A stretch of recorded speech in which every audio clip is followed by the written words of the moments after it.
Assalamualaikum warahmatullahi wabarakatuh. Perkenalkan nama saya Dapat Rizal dengan NIM 22650009. Tujuan saya Bos Yudi untuk menyelesaikan tugas dari mata kuliah eh, manajemen proyek teknologi informasi. Oke, sini kita membahas tentang materi ketiga, itu fase perencanaan proyek teknik informatika. Oke, lanjut langsung saja. Pengertian perencanaan. Perencanaan menurut AB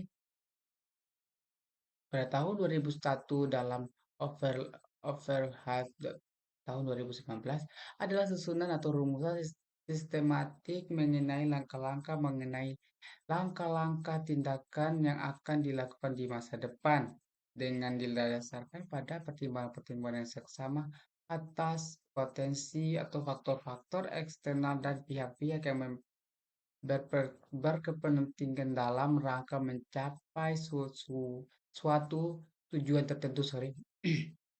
Perencanaan juga diartikan sebagai suatu proses pengambilan keputusan yang berdasarkan fakta mengenai kegiatan-kegiatan yang harus dilaksanakan demi tercapainya tujuan yang diharapkan atau yang dikendalikan. Oke, pentingnya proses perencanaan proyek.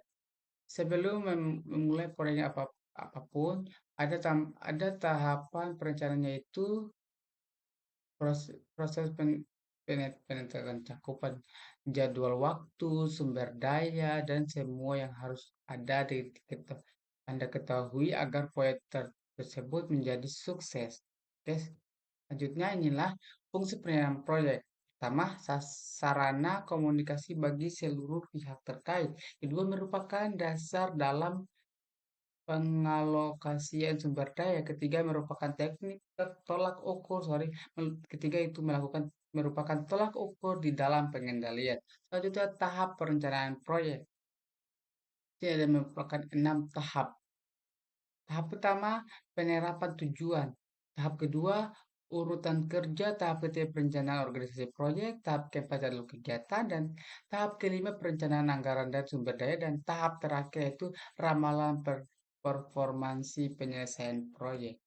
Oke, fase perencanaan proyek terdapat tiga. Pertama, perencanaan proyek, mempersiapkan proyek, mendefinisikan rincian proyek. Sini adalah perencanaan proyek terdapat empat. Ada 4 bagian dalam perencanaan proyek agar dapat berjalan dengan baik, yaitu pertama, perencanaan strategi, kedua, mengidentifikasi subsistem pada proyek, ketiga, menerapkan kendala proyek, keempat, menerapkan prioritas proyek.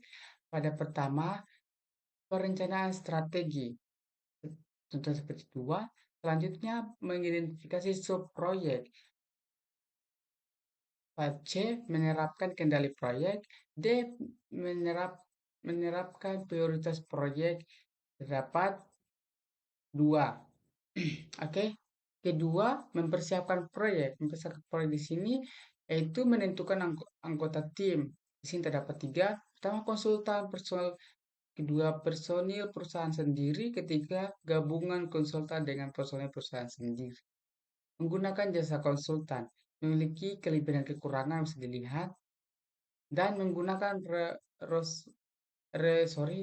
dan menggunakan resource internal memiliki pun kelemahan dan kekurangan. Memiliki kelemahan dan kelebihan bisa dilihat. Oke. Kombinasi menggunakan jasa konsultan dan resource internal juga memiliki kelebihan dan kekurangan. Selanjutnya, mengumumkan proyek. Pertama, alasan pengembangan. Kedua, apa sasarannya. Ketiga, dampak keuntungan pegawai. Selanjutnya, mendefinisikan bagian proyek yang akan dikembangkan. Menilai kelayakan proyek. Pertama, kelayakan teknik. Sini. Kedua, kelayakan hukum. Ketiga, kelayakan operasi. Keempat, kelayakan jadwal. Kelima, kelayakan ekonomi. Selanjutnya, peralatan dan teknik dalam perencanaan manajemen proyek. Oke, pada peer chart bisa dilihat, dan pada Gantt chart. Inilah eh, Microsoft Project Gantt chart. Dilihat. Oke, inilah Microsoft Project Gantt chart. Dan ini contoh WPS pendekatan. Oke, sekian penjelasan dari saya. Lebih dan kurangnya mohon dimaafkan. Wabillahi taufiq wal hidayah. Wassalamualaikum warahmatullahi wabarakatuh.